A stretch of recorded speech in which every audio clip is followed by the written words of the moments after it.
Cool, man. Well, hey, thanks so much for coming in. We don't have to get started right away. We have a couple extra minutes for some Sure. initial chit chat. But how's everything going? All good? It's going good, man. Yeah, it's busy. Yeah. Yeah, a lot of changes going through. Yeah. So, but no, it's good. It's good. A lot of changes, but it's good. Change is good. Keeps you on your toes. It does. Yeah, it does. It's always a challenge whenever leadership does change because you're kind of like, okay, well, with the information I know and the changes coming, you prepare for it. But then there's always the stuff they may not have saw operationally. Sure. So you discovery and getting through it. Yeah, that's all we can do, right? Yeah, it's all we can do. What about outside of work? Everything good? Yeah, outside of work's cool. I got 4 grandkids. I got a old '65 Dodge. I like to tinker Excellent. with on weekends, and Sure. So I'm a muscle car guy, so I dig that stuff. Awesome, man. Yeah. Tinkering's good. It's good for it's good for the heart, and it's good for to fill my OCD part of me. I like that stuff. So. Absolutely. 65 Dodge, you said? Yeah. My dad used to have a 57 F100. Oh, dude. Yeah. Yeah. So Needed a little more attention than he could give it at the time, unfortunately. But if someone got that running, it's probably still running. Those things are tough. yeah, no, So- I'm sure whoever he sold it to, like 10 years later, it's probably still up and running. I would imagine. Yeah, and it's probably worth a lot. It could be. Who knows? You It was. never- He wanted it. It was he was born in '57, so he wanted a car from '57. Yeah. We drive to like little league games and stuff like Yeah. that. Not like a road trip car, obviously, but Yeah, no computers on yeah, that. no So- seatbelts. He had to put the seatbelts in himself. There's that. He had no airbags. Yeah. He had mom hold her arm. Literally, and like the shifter is like up here on the right. It's Yeah. not down here. I mean, it was cool, but Yeah. it was basic, man. Cars are a different thing now, obviously. We survived, man. Yeah, well, they were probably safer back then in a way too. That's More or less. probably true, man. Yeah. Yeah, cool, man. Well, hey, thanks so much for joining. This is really exciting for us, for Prosperous, for the Results Loading podcast. Our first in-person guest, obviously, as you can see. I'm ready to get going if you are. 10-4. I'm ready, man. Cool. Thanks Well, for Ryan, having me. Thanks for being here, man. And as you can see, Ryan David, VP of Procurement and Fabrication at Frontier Fire, here in the studio with us at Kiln Littleton in Littleton, Colorado. And with that being said, hello, guys, and welcome to the Results Loading podcast hosted by Prosperous AI. I'm, of course, your host, Michael Atkin, and today, super excited to have Ryan David here, highly experienced professional with over 30 years in fabrication and welding, and more than 20 years in procurement. VP of Procurement and Fabrication at Frontier Fire. Ryan has extensive experience in construction and manufacturing materials, particularly in the fire protection industry. Ryan, welcome. Thank you so much for agreeing to be on the pod today and even more so being here in person. Yeah. Thanks for having me. Yeah, man. Excited to be here. It's going to be a good one. Cool. Let's get right into it, Ryan. How did you first get into fabrication, welding, and what sparked your passion for working with construction and manufacturing materials? Take us back to the beginning, essentially. Okay. My family, my dad and my uncles, mostly my uncles, were ironworkers and welders. And growing up, me and my brother would see, we'd go out to the steel yard where they worked. And on weekends, we raced motocross, but we would go to these yards and my dad would hang out with his brother and we were at these steel yards and we thought that was the coolest thing. And when I turned 14, my dad said in the summer times, you boys got to get a job. So we went out to it was a steel manufacturing plant for like it's I-beams and all that structural. Sorry, that's what I'm trying to say. Sure. It was a structural shop and it was real basic. And so in the summers, I'm 14, I'm working there, and that summer the owner, he kind of knew my family, and he let me and my brother started MIG welding, which was hilarious as a 14-year-old. So we kind of tried it, and then the next summer we went back there, and the next summer they had welding one at the vocational school I was at, and then they had a welding program, and my brother was quite successful with that. He was pretty gifted with welding. Yeah. So Was he your older brother? he's my older brother by almost 2 years. Yeah. So he was footsteps wise. He was just really, really good at welding in that class. Damn older brothers always. I know, right? One step ahead of us, I more know. so or less. I'm the older brother, so I'm allowed to say that. Oh, you know? yep. Yeah. Well, they are big. You know, it's big shoes to fill when you're looking at your big brother and you're like, even motocross wise, he was like pro and I kind of wasn't. So he's just good at everything. And so to see him take welding and so I kind of followed in that footsteps. And I kind of, I mean, to be honest, when in the welding class, the first day, the welding teacher had looked at, and he had high expectations for me, my family, my brother. But I'm not my brother. I was like, oh boy, let's see that. You know, I wasn't that good at school. You know, I tried, but it wasn't all that. But he says, and there must have been 30 kids in this class, and he says, out of this whole class, statistically, only one of you is going to be a welder. Full-time for a career. That's, you know, statistically speaking, that it's only gonna be one of you. And I remember thinking, wow, just one of us out of all these people. You said there was what, 50 of you in the It was class? a lot. Yeah, it was a lot. It was the first day and there was a lot of people there. Now what had happened was when the class started, they kind of dropped off and wanted schedule changes, and in the end there was probably 15 kids in our class. But he would always say that. And I didn't do too well that first year in welding school. That next summer, I got another job at welding, and again, structural, and just trying to earn money. I really wasn't all into it. And then the next year came, and then the next year, and I took welding all 3 years, and I got to be honest with everybody, I did not do well in welding class. And there's actually a really funny story. If you guys don't mind, I have to say this because this is to kids out there that don't do good in welding class. And may not be the best at math when you're starting, and you may get discouraged that you cannot be a professional welder someday, but I'm here to tell you that you most certainly can, and I have a very good example of that. In the welding class, they had a thing called VICA, and in that class was, it was like a competition between schools. I don't know if you've heard of that. It was like our trade school versus Pickens, Emily Griffith, and there was in the state, and there was a kid in my welding class that just killed it. I mean, he could do all the positions and, you know, the first and second year, and he competed every year. And the third year, when I was a senior, he actually went to state and won the state competition for welding. I think I graduated with a D- in welding. I didn't do well. But I had been welding at that point in summers it was very odd, that this story. So anyway, I know you asked me how it started, but I do have to jump ahead a little bit, and then I'll come back. Years later, it was probably 5 years later, I saw that I was a fitter and a welder, and we were building tanks for Pepsi, and I was a tank builder, and they would pick my foot. I would step in the tower crane loop, and they would raise me up about 25 foot off the ground, and then lower me in, and I had shop back hoses duct taped together from under my armpit with a box of jet rod, chipping hammer, and I was going in that tank until lunch, and they would lower me down, and then at lunch they would pick me back up, and then there was like the ventilation was a shop back back then. And when they were lowering me up one day, I looked over and I saw this guy drilling holes on 2-inch plate with a 2-inch bit, and that's all he did. He had these knee pads, and they had an oil can, and 8 hours a day this guy was drilling.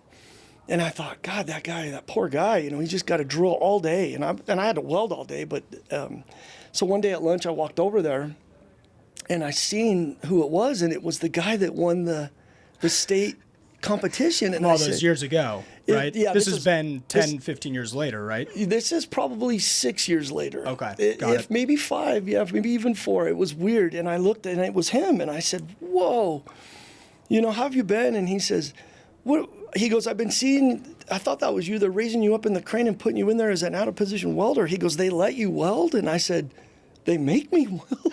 I said, why are you drilling holes? Well, this doesn't make sense. And he says, I'm really good at welding tests, but I'm not, I just, in the real world, and he made this explanation where he's really good at welding tests, he just wasn't good at applying it. And that blew my mind, because it like I said, the message is to the guys maybe that aren't the best at the welding school, the guys that aren't the best at math, those skills can be developed, and I mean really developed in the workplace. And so anyway, I wanted to get that story out of the way. No, it's a good point So- because, you know, a lot of kids think, oh, I'm a stud taking tests, I'm a stud in school, and they get into the real world, and that Dangerous, can be man. across law school, med school, welding school. I mean, it doesn't matter. You name it. Absolutely. That doesn't necessarily mean there's an exact translation into success in the real world, which is where it really matters. I actually just had a guest on the podcast earlier. He had just a GED education, and now he's an executive director, and he learned everything through hands-on application. He had mentorship, pull him out of the warehouse. I literally just had this conversation with him, similar to what you're describing. And education was not a strong suit, but the guy has had an incredible career. Isn't that because he always had it within him. The mentors that he surrounded himself with and who were his superiors at the time noticed it.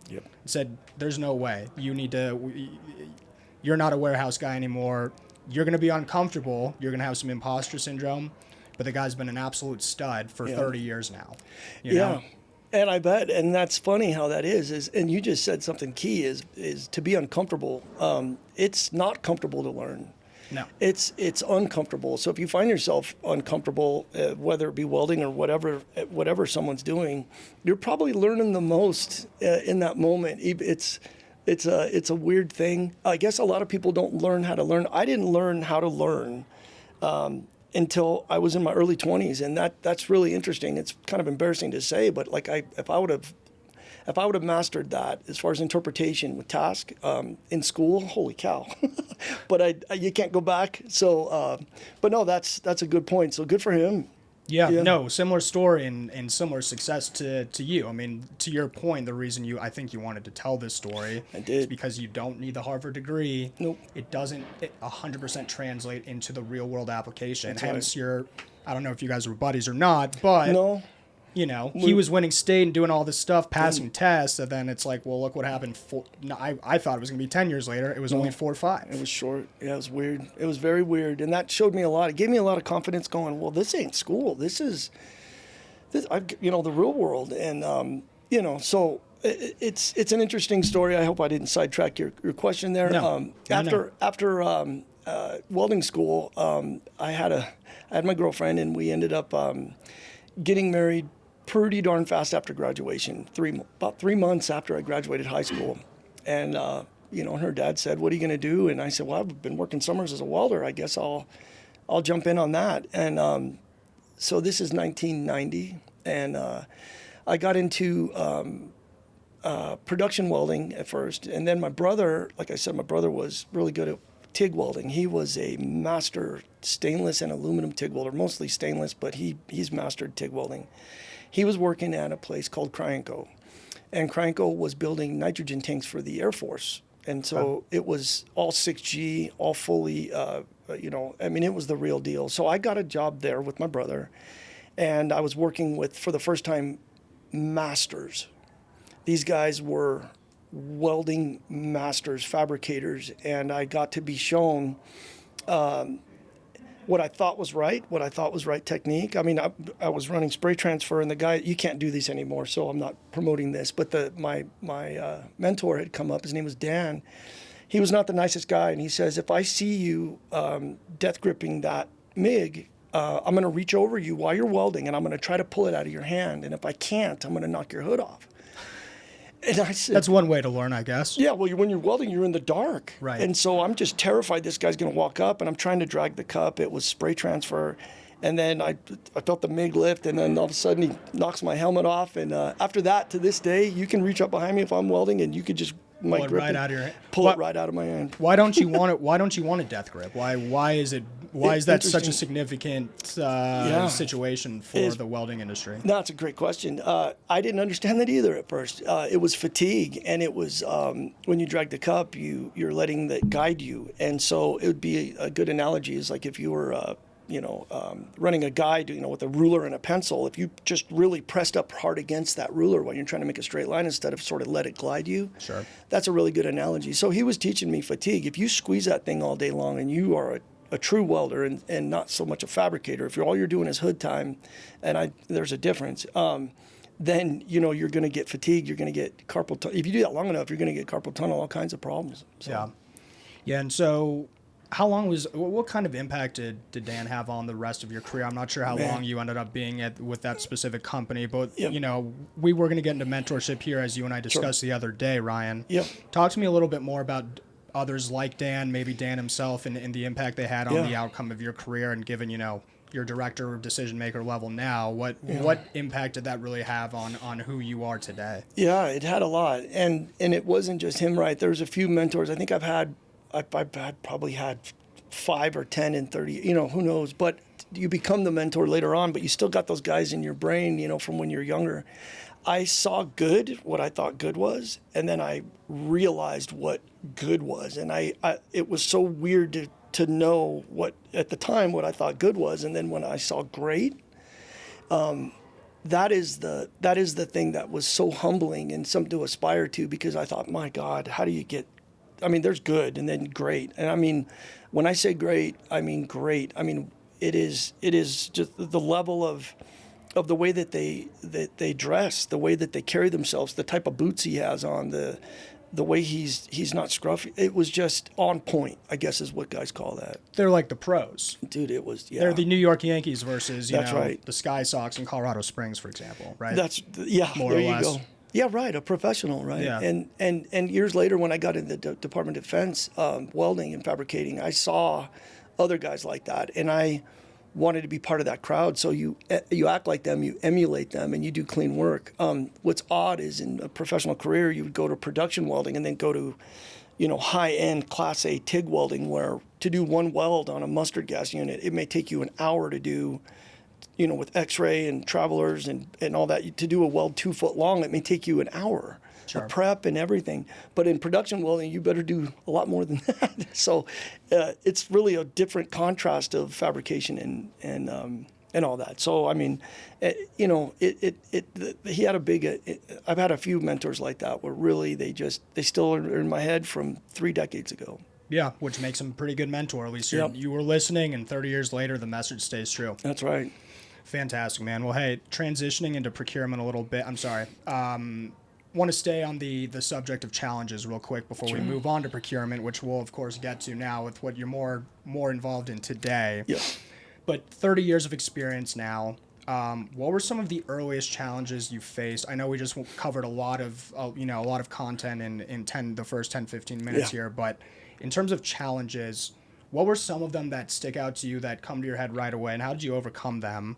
And then how did overcoming those challenges really forge who you are today in the leadership position that you're in? Sure. Yeah. No. So I think what's interesting is when you become I guess your lead of your shop. You have to tell someone when you need pipe. You got to tell someone you're running out of stuff. You got to tell someone when you're running out of this and that. You need safety glasses. Hey, we're running out of ear protection. All of this stuff needs to be balanced for you to do production welding or fabricating in any way. And I relayed that to my managers or whoever for years. And then what had happened was, and eventually this happens, is where you're asked to, or you may be required, you fall into this. You may fall up, and they say, you know what, Ryan, we got rid of so and so. You're going to have to order your own stuff. And you say, gosh, where did he get that at? Well, how did he get the cheap? Did he just get the cheapest or whatever? And then, so what happened to me was I ended up in a situation like that where I had to buy all the stuff that I was telling my boss to get. And it was back then. There was not really a computer. You pick up the phone and you get it done. And so I started learning min-maxes of when to run out of stuff. And I got pretty good at that because I knew what happened if you run out of one little thing. It may break the whole thing and you're going to miss your deadline. So you learn to stay on top of that. And you kind of just naturally, that's what happened to me. I just naturally got into that. Instead of telling someone, I would just tell the vendor. So that's how procurement started for me. And then it was like, well, do you hire someone to buy stuff for you? Or do you hire someone to weld? And you do that. So you do both for years. And that's what I did. And then after a while, you kind of just get either sucked in one direction or the other. Do you prefer, how do you balance having your first love being welding and then also fostering career growth like what we've discussed? Right. Obviously, you're not doing that much welding anymore, right? No. So how are we handling that? How do you feel about that? You're more doing like the office thing, you're director of procurement or VP of procurement, I'm sorry. What about welding? Like how are we balancing those, and how do we really feel about the difference in terms of, okay, I want to foster my career growth, but my one true love and how I got here was welding in the first place? Yeah, so I still manage a welding shop right now, and I got a full-time welder. I used to have 3, and now we got 1. And basically, I've been sort of mentoring him for years, and he's done great. No, I guess as far as love goes for the trade, I still miss that. The thing I miss the most of that is, this is bold what I'm about to say, but in a welding shop, I can look around and I can control that environment. In other words, the success and on time and the quality of it, I'm in control of that. I can do all that. It's right there. I've got this. In an office setting, you have different departments, and I'm not saying I don't, I'm just saying there's other variables. If something comes to you and it's not right and you order it, well, that's before, you know what I mean? There's some things that happen that are uncontrollable, either unforeseeables that are not right in front of you, right? So your faith in other departments and your faith in vendors for the success of what you're doing, it comes in, and that I miss the control of outcome of a fabrication shop, and those being my challenges around me, because that's something I can control, I felt.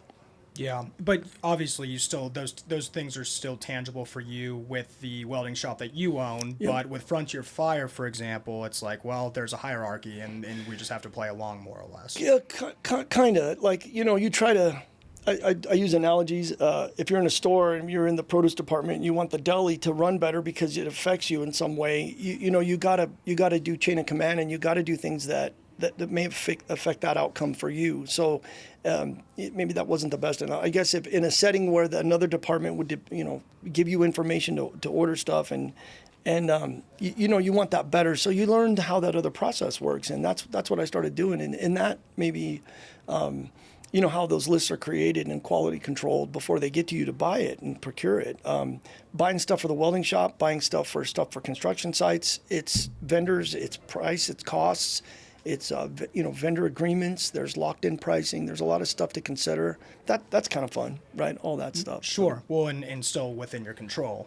Yes, that is. I want to touch, if you don't mind, on the welding shop that you do own. Is it mainly for personal use, or talk to me, if you can, a little bit about the personal thing you got going on in terms of welding? Yeah, and that's okay. And it's apologies if I implied that. It's not it's Frontier Fire has a fabrication shop in it.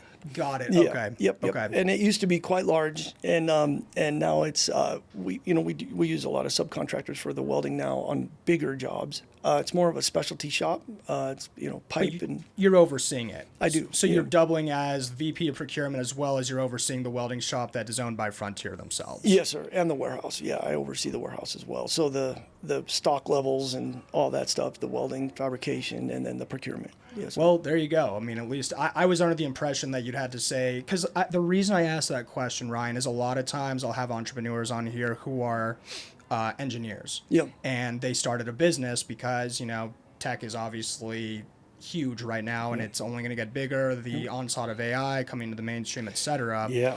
And I like asking, how are you managing running a business and balancing running a business when you're an engineer at heart? Yeah. But you're having to hire other engineers because you have to run the business. You can't build. I mean, you could. It's going to be a lot of time. But that's why I ask, because it's like, your one true love is probably welding. Now you're doing more of the, managerial thing. And so that's why I was curious. But it seems like you kind of have the best of both worlds at that point at Frontier Fire, all under one umbrella, more or less. That's true. It is still process, right? So in the process of procurement, in the processes of what you just brought up with tech, what's so interesting to me is if a process was in a fabrication shop, and why wouldn't you do something more efficient that was 10 times faster, right? So I look with the AI stuff, with invoicing and all that stuff. I find it fascinating that, that can be the sense of error that can be controlled from human error, with stuff like that, with invoice matching, just numbers matching. But people, even we've all made mistakes, and to mainstream that and streamline that would be awesome to see. Are you utilizing technology now to like help? I know you've been doing this for a long time and technology's come a long way. I mean, Yeah. is it helping in terms of the invoicing and the data warehousing and the supply chain and all that? Yeah, to be honest, that it's opinionated, right? So some of those decisions on what tech to order to use, Sure. A tale as old as time. yeah, and so what you have to kind of you could suggest, say, you know what, check this out, check that out. There's some red tape and there's some other stuff that has to be done, with companies that may be owned by other companies. They want to run them the same, so it's not just your building. You have to, it's a big rollout. It would be a huge decision from multiple entities if a company was like that. Totally. So moving on to procurement and more focused on procurement here now, Ryan, and working in fire protection for more than 14 years at this point, how have you adapted your procurement strategies to meet the specific needs of the industry at hand right now? Obviously, you've been involved in a lot of different projects and you've seen a lot of stuff across your illustrious career at this point, but what about today and how have you adapted those strategies to meet the specific needs of the industry today? Sure. Well, the biggest thing is when the material needs to be on the job, right? That is something that hasn't changed. Trying to make the date of that is always what everything revolves around. And I guess, I'm sorry, the question again, sorry about that. No, you're good. Just curious how you've adapted your procurement strategy and you're running the show, obviously, at this point to meet the needs of the industry as it stands. Sure. No.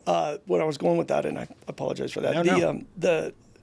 The strategies now are to train guys that date is not moving on our watch. If it can get pushed or pulled from the weather or stuff like that, we're going to hit that date, and then the follow up with vendors to make sure they hit the date.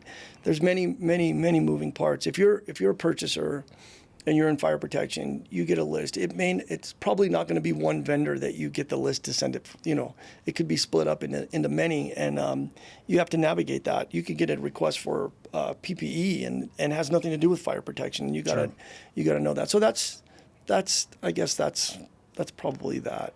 Totally. And so is Frontier doing a lot of manufacturing themselves, or are they outsourcing a lot of the work to vendors and you're doing more management? Because I know you mentioned you have the small welding shop. It used to have 3 full-time. Now it's got 1 guy. Yeah. Is it? It's mostly modeling now what we do. So a lot of vendors or a lot of fire protection companies, I could probably speak to this for them as well. There's cost reasons why you do stuff in-house, and then you look at fully burdened, and you look at all of that, and then you look what vendors would do that for that specialize in that, and you start asking yourselves, what's the benefit and cost? What am I controlling here? What are we doing? If you're going to fix something in your house or call somebody, it would probably be better if you called someone if it was technically outside your scope. But if it's something you can handle, it's probably better you do it. That's kind of what we were doing for years there, because it was like, well, why sub it out to a vendor? But not speaking about Frontier Fire specifically, a lot of fire protection places, they kind of shy away from doing their own work because of all of the overhead and specialty stuff going into that. Sure. I would say that most of them have the vendors do their fabricating. Especially when you can. I mean, I feel like a lot of construction companies do that, or will just oversee or outsource to general contractors and vendors, because why wouldn't you at that point? It simplifies. I mean, ultimately what it becomes is a lot of vendor management, a little bit of project management, making sure that everyone's hitting their deadlines, because ultimately you guys are owning the job, and if things aren't happening on time, it's, costing dollars, which is what we don't want. No, sir. No. But that makes a lot of sense, especially when you're in the position when it's like, we could do this or outsource it to X, Y, and Z, name your vendor or GC. Then and that's what they do. I mean, they want it. They want that work, and I think, like I said, a lot of people do that. It's a cost thing. And it's a means thing. If you're any company and you're like, well, I want to start my own fabricating of my doodads, or I'm going to pay this other vendor for my doodads. There's a lot of things to consider. Like I said, if you're doing that, you got to look at everything. Insurance, workman's comp. You got to add all that up to that employee. Then you got to weigh everything and say, is there any savings there? You have control measures when you do that. If you would, we've seen both sides in my career. I've seen both sides where different places have modeled, let's do it ourselves, There was a place called Pumpco I worked at where it was pipe fitting for concrete pumps, and I worked there for 14 years, and that was managing our own fleet. Then it was a national company, and then there was other vendors that did that work. Yeah. But you had to wait 2 weeks to get it. It was all metric pipe, so we just decided to buy metric pipe and bring it in my yard, and we did that there. I was actually one of the first welders to weld on it was called Esser Twin pipes. Went to Alabama to train, and we did that in-house, and it made a lot of sense financially to do that. Fantastic. So Ryan, I want to shift gears away from procurement, kind of back to fabrication and what, we've agreed is really the true love here. You're featured in Practical Welding Magazine, Yeah. correct? So how have you seen, what impact did that have on you? I mean, how meaningful was that to you back when, I'm not sure when that aired, but it's like... Yeah, it's 2008. Long time ago, but relatively big deal. It was a big deal. It was a lot of fun. That was kind of a funny story. That's a great question. Tell us about that a little bit. Okay, I think it was 1995, 96. I liked to draw when I was younger, and I was in some advanced drawing classes in high school, and I never sculpted anything before, and I was pretty good at welding by that time and fabricating, and I thought, I bet I can make an arm, a real life-size arm, and Sure. with a hand out of steel. So I did. I made an arm, and I made it out of pipe, and understood where the bends went, and I did it on my own time. And from that, I thought, well, I can make a torso, and I made a torso. And then I ended up making a guy that was reaching for the sky, and he was cutting himself out of a block of steel. It looked like it was thin steel, but people thought it was solid. And I made this sculpture just on my own time. It took me. It took hundreds of hours, but I got Sure. it undone Saturdays and Sundays. And there was a guy that was sort of connected with us as a vendor, and he was a wealthy gentleman, and he was in Boulder, and he said, I'll give you 10 grand for that.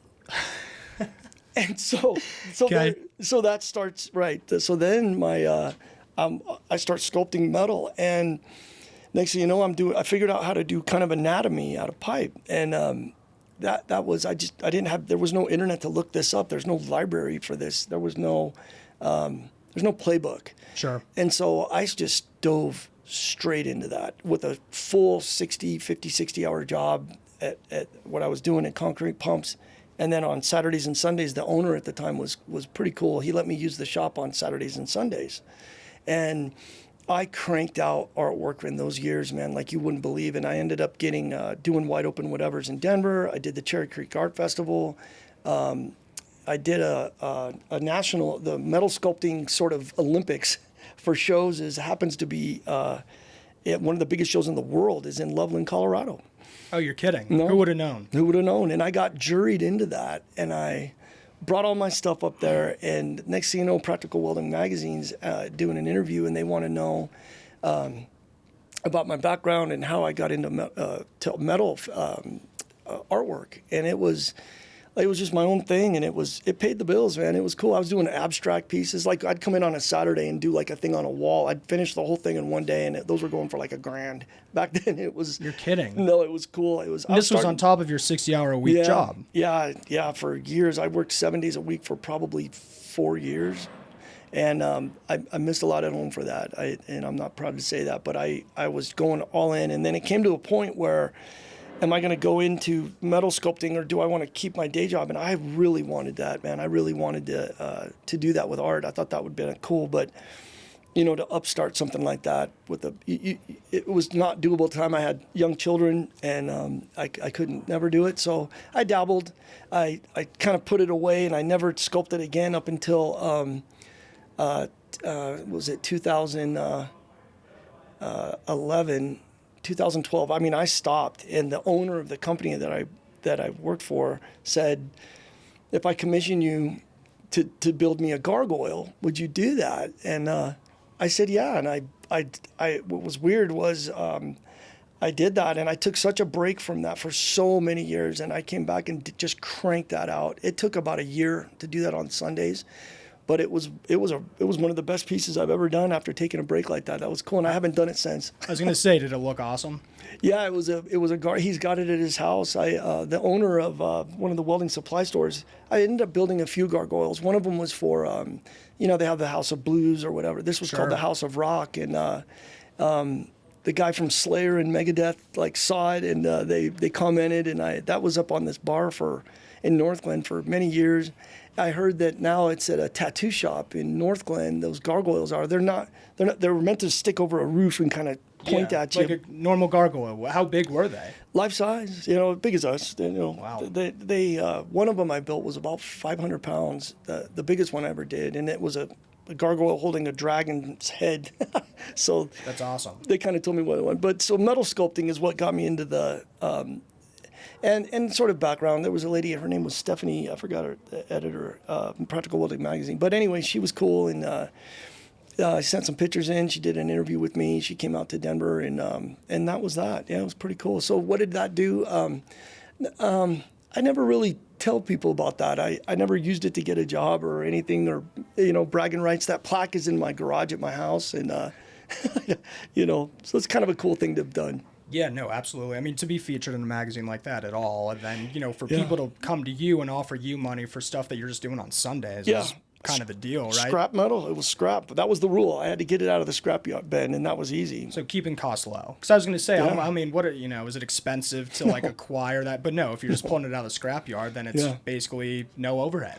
It was probably about $4 worth of scrap metal, and I sold that for $10,000 because it was all scrap. Even if it wasn't, if you buy it by weight, by ton for scrap, it's $4. Pretty good margins. Pretty good margins. Now labor, that's the other thing. So sure, but $10,000, and it took you said a year. It took me a year on Sundays. Yeah, I never did the math. I don't know if I wanted. It's probably $20 an hour if you break it down, but it was still fun. It was still cool, and especially after not expecting to get paid at all, right? And then you're just doing it for fun, and then all of a sudden you got $10,000 in your pocket, and you just enjoy after spending some enjoyable Sunday afternoons, I'd imagine. Yeah, that's right. Yeah. Why anatomy specifically? When I would draw, I was a portraitist for many years. I was doing that as commissions. I would do portraits for $100 I had shoulder surgery. I did the guy's wife, her portrait, and he would pay me, and I did a lot of portraits for folks, family, but commissioning, I was doing $100 back then. That's probably, I don't know, $500 today or whatever, but it was good. It took me about a day to do a portrait. And then that stemmed in from doing commissions to doing metalwork commissions. So I liked drawing, I liked anatomy, I liked the Heavy Metal Magazine. I thought was cool, so I always wanted to crank something out in metal like that. Do you miss it? Yeah, that was cool. The carpal tunnel, or my hands, I went through a grinder. I'd burn a grinder out on a piece, which is not easy to do. I'd go through 40 little wheels on just one sculpture. And your hands, what happens? I mean, you get really strong hands, but the toll it takes on your your muscles eventually, in your joints. I mean, just in your hearing. Yeah, I'd imagine. Yeah. So just painful, and you're just kind of retired at this point then from that? From artwork, yeah. My son now, he's into it. My son and my daughter-in-law, they do tattoos, and they're very successful. My daughter and my daughter-in-law, they do eyebrows, eyelashes, and permanent tattoos. My son does tattoos of artwork, and I'm living vicariously through their success, and I love it.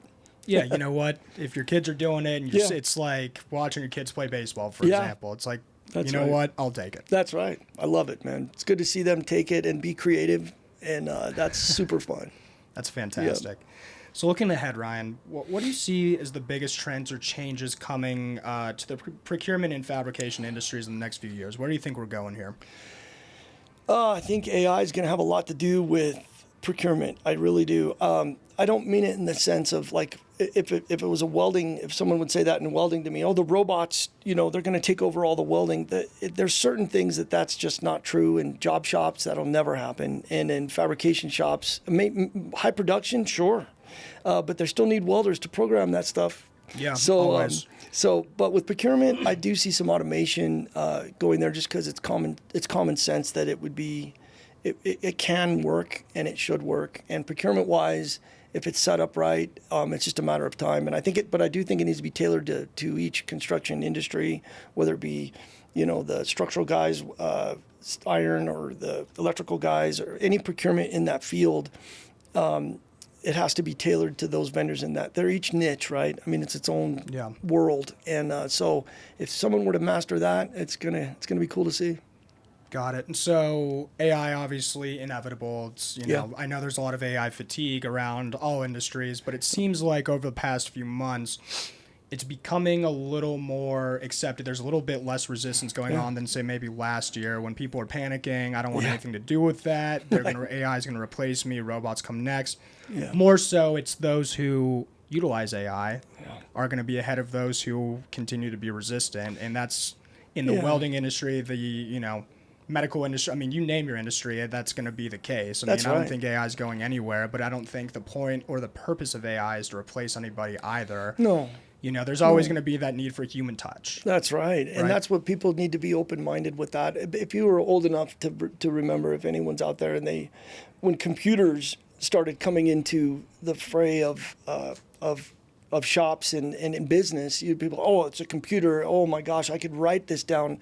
That stubbornness to see computers come in is almost funny that's the same stubbornness about the AI. They think it's going to be like, I don't like some spooky thing, and it's really not. It's actually really efficient. And if you're in that world, if you're a business owner, if you're a manager, and for you not to look into that would be almost foolish because of how efficient that it can make you. Oh yeah, no, absolutely. And like I said, it's not looking to replace anybody. It's just it and not that AI gets to decide. That's just that's the trend right now. You got to use AI no matter what industry you work in. It's getting better, and it's here really to help us. It's coming. Yeah, it's good stuff. It's great stuff. It's great stuff across all industries, and learning how. The best analogy that I can use is when people were moving from the on-prem servers to the cloud.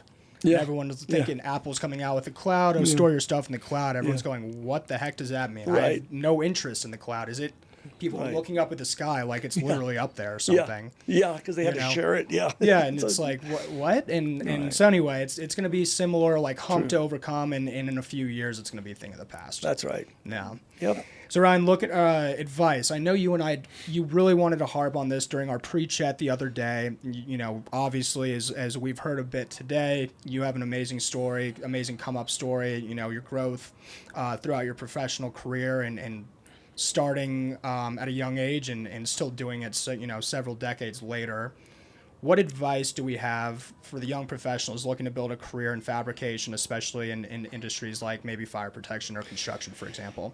Yeah, so the difference is, the big thing is to understand the difference between a fabricator and a welder. If you're approaching this and you're going to get into that world, you're going to learn real quick that there are welders, and that's what they do. There is hood time, and they're under that hood all day long, and if you're not cut out for that, it's not going to be like Instagram, where it's glorious. And I see some of that stuff and I just crack up because, it's good. It's promoting it, but it's rarely like Instagram. We can agree on that. Instagram is usually not the reality. It's not the reality. And I see a lot of guys on that filming something and it's wrong. It's so wrong. It's just, and I see that and I'm just like, oh my God. But to the young people, the glamorous part of it, if you put in the work, like I said, understand the difference between being a welder and a fabricator. Where I was brought up with that was you were a welder's helper. You couldn't call yourself a welder. I couldn't call myself a welder until 4 years full time. You would not dare do that because you had to earn that title. And it was nowadays, if you've welded for a couple weeks, you're a welder, or everyone's a welder.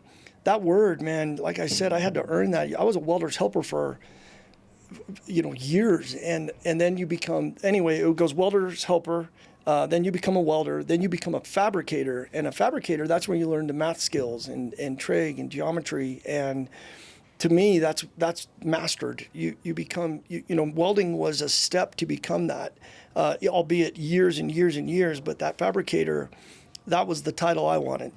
And because you can always go back. Now, in your career, if you become a fabricator, you go into a welding shop and you're going to be welding all day, that's fine. But you're so much more than that. If you're a fitter, you can fit. You got kids behind you that'll weld that up. Let them do that, and you fit. And then also it's higher scale, by the way, or it used to be. I believe it still is.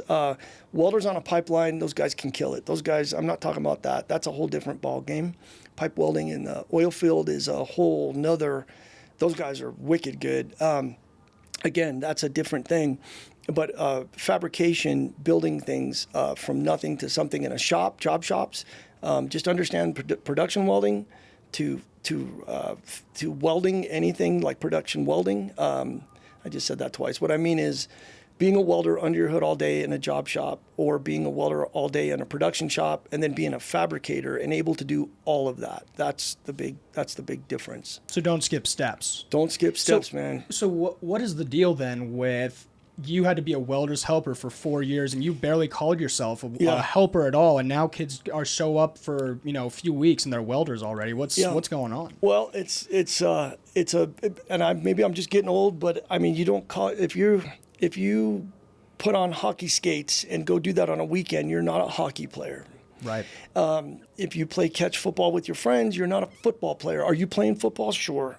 You can play welder. But to me, you got to earn that title, man. I love that. You got to earn that. And it takes years and blood and scars and some pain, a little blood, sweat, and tears, I'd imagine. Uncomfortableness, getting burned. I took welding tests where I would forget my leathers and I needed to feed my family. And I got scars on my arm to this day that happened 30 years ago where I would not stop welding even though that's burning me. And, you just get through it, man, and pass that test and get done, and you can worry about your injuries later. You got to get it done, man. Yeah, it seems like the kids these days don't understand the grit required to really, Yeah, they gotta get to it, man. That's a rewarding career. They gotta put in the work, put in the years, man. Put in the months, fall in love with it, and the years will whisk away. Days are long, weeks, or how's it go? Days are long and years are short. I think that's how they say that. Days are long, years are. Yeah, that makes sense. Yeah, and so put it in, and next you'll blink, and then you're going to be 30 years have gone by. Yeah, well, there's that. Yeah. Well, plus, and some success with that, too. Yeah. I mean, did you ever think when you were 14 or getting D-minuses in welding that you'd be sitting here talking today about the career you've had? I did not, man. I did not think that. I think that's pretty funny. Like, opportunity can be wherever you are right now. If that, don't jump for a buck to go to someplace else. That's what we used to call that. If you're making $22 an hour and you want to make 23 and you just started a job, jump for a buck. People think you can do that, and maybe you can for a few years, man. But you look back and say, if I'd have stayed at the first place, I'd be at $30 an hour, and you screw it up. And you will have been there for like 5 years, and you'll be established. There you go. Got a mentor. I mean, there's a reason why. I mean, there are advantages to staying in one place for a long time. That's right. And you got to make that decision when it's time to do that and when it's not. And it's not as often as you think it's time to quit the job and move on and try something else. It's just not. You put in your years there, you're gonna get the benefits of that. Absolutely, Ryan. And last question before we let you go here. A little cliche, but after all you've seen, after all you've been through, after all we just talked about, and what we now know about you and your career, what is what are you most proud of? What is your proudest achievement? What are you sitting here thinking today that you're just always going to be beaming about because it's that important to you and where you've come from and where you are now 30 years later? Oh, it's my family. Done. Makes perfect sense. I mean, absolutely my family. I mean, just to say that without tearing up. I mean, absolutely my family. Lovely. Love it. Yep. Love that. Ryan, this has been an absolute pleasure. Thank you so much for coming into the office today. I had a blast doing this, and thanks for the insights, the lessons. I think there's a lot of great takeaways here, and I really appreciate the vulnerability and you sharing them with us today. I hope someone can learn something based on what you're talking about, because I think there's a lot of valuable insights in what you have to say and what you've demonstrated throughout your career. So congrats to you, and thanks again. Thanks for having me, man. Appreciate it. Absolutely. Cool. Thanks, dude. Right on, man. All right. Awesome, man. Cool, dude. That was good. What do you think? Great. No, was that a little different than what you're used to? I hope. Yeah, it put me out of my comfort zone a little bit too. I'm gonna text this guy and tell him that we're done real quick. Sure. He works here in the